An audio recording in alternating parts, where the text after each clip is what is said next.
দিন যতই গড়াচ্ছে আমাদের সমাজে মানুষের জীবনের মূল্য ততই কমে যাচ্ছে। খুন নুনের চাইতে সস্তা হয়ে যাচ্ছে। রাসূল করিম সাল্লাল্লাহু আলাইহি ওয়াসাল্লাম পশু পাখি কীটপতঙ্গকে পর্যন্ত দয়া করতে বলেছেন, তাদেরকে পর্যন্ত অকারণে এবং অন্যায়ভাবে হত্যা করতে নিষেধ করেছেন।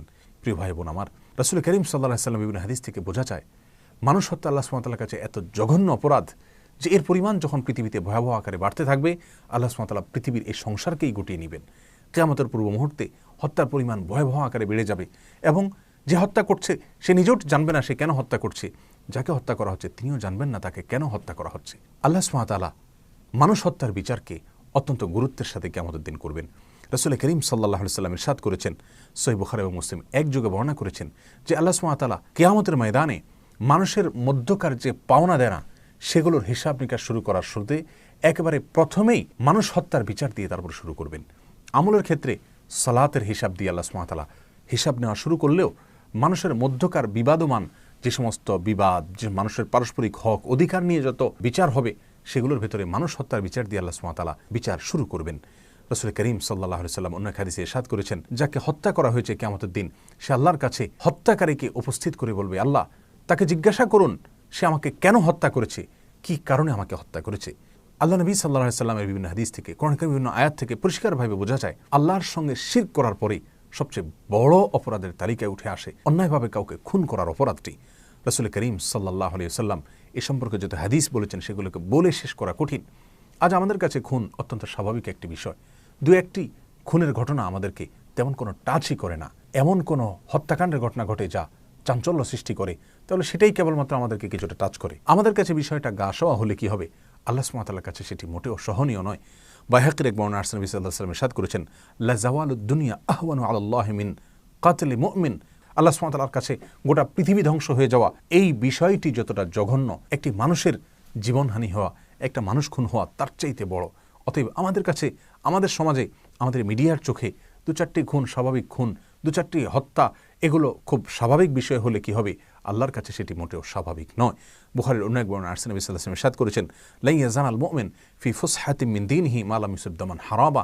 এবং একই ধরনের হাদিস পাশাপাশি ভাষার আরও বিভিন্ন হাদিসের কিতাবে বর্ণিত হয়েছে, যার খোলাসা হলো এরকম যে কোনো মানুষ যদি কোনো মানুষকে হত্যা করে তাহলে তার আশার জায়গা ফুরিয়ে যায়।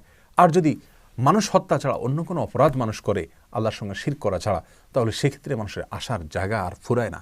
অতএব আল্লাহর কাছে মানুষ হত্যা করা অত্যন্ত জঘন্য অপরাধ। প্রিয় ভাই বোন, আজকাল একটি হত্যাকাণ্ডে যখন অনেক লোক জড়িত থাকে, 5-10 জন 15 জন 20 জন জড়িত থাকে, দুনিয়ার আদালত দেখা যায় যে 2-1 জনকে হয়তো চরম শাস্তি দিলেও অন্যদেরকে বিভিন্ন মেয়াদে সাধারণ বা লঘু শাস্তি দিয়ে থাকেন। কিন্তু আল্লাহ সুবহানাহু ওয়া তাআলার বিধান এক্ষেত্রে মানুষ হত্যার ক্ষেত্রে অত্যন্ত ভয়াবহ, অত্যন্ত কঠোর। রাসূল করিম সাল্লাল্লাহু আলাইহি ওয়াসাল্লাম ইরশাদ করেছেন, তিরমিজিতে হাদিসটি বর্ণিত হয়েছে যে গোটা পৃথিবীর সমস্ত মানুষ, এমনকি আসমানে যারা বসবাস করে তারাও যদি একত্র হয়ে সকলে মিলে নবমণ্ডল এবং ভূমণ্ডলের সমস্ত মানুষ যদি একত্র হয়ে একজন মানুষকে হত্যা করে, আল্লাহ সুবহানাহু ওয়া তাআলা ওই একটি খুনের বদলায়, একটি খুনের শাস্তি স্বরূপ গোটা নবমণ্ডল এবং ভূমণ্ডলের সমস্ত মানুষকে জাহান্নামে দিতে পর্যন্ত কার্পণ্য করবেন না। আল্লাহর কাছে মানুষ হত্যা এত ভয়াবহ অপরাধ।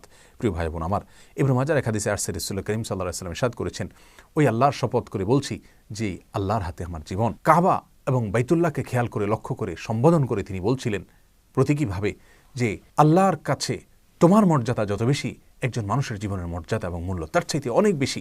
রাসূল করিম সাল্লাল্লাহু আলাইহি ওয়াসাল্লাম বুখারী মুসলিম হাদিসে বলেছেন, তোমরা 7টি ভয়াবহ ধ্বংসাত্মক অপরাধ থেকে বেঁচে থাকবে।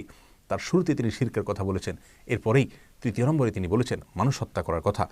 সবচাইতে চিন্তার বিষয় হলো রাসূল করিম সাল্লাল্লাহু আলাইহি ওয়াসাল্লাম ইরশাদ করেছেন, আবু দাউদ হাদিসটি বর্ণিত হয়েছে, কুল্লু যামবিন আসাল্লাহু আন ইয়াগফিরাহু ইল্লা মান মাতা মুশরিকান আও কাতালা মুমিনান মুতাআম্মিদা। যত অপরাধ হতে পারে সমস্ত অপরাধের শাস্তি আল্লাহ সুবহানাহু ওয়া তাআলা মওকুফ করতে পারেন, তবে যে ব্যক্তি মুশরিক অবস্থায় শিরক করতে করতে মৃত্যুবরণ করেছে অথবা কোনো মানুষকে, কোনো মুমিনকে ইচ্ছাকৃত হত্যা করেছে, এই 2 অপরাধ এটা আল্লাহ সুবহানাহু ওয়া তাআলা মাফ করবেন না। এবং কোরআন কারীমের সূরা নিসা 93 নম্বর আয়াতে একই কথা বলা হচ্ছে। আল্লাহ সুবহানাহু ওয়া তাআলা বলেছেন, ওমা ইয়াকতুল মুমিনান মুতাআম্মিদা ফাজাযাউহু জাহান্নাম খালিদান ফিহা ওয়া গাদিবাল্লাহু আলাইহি ওয়া লাআনাহু আ'আদ্দা লাহু আযাবান আযীমা।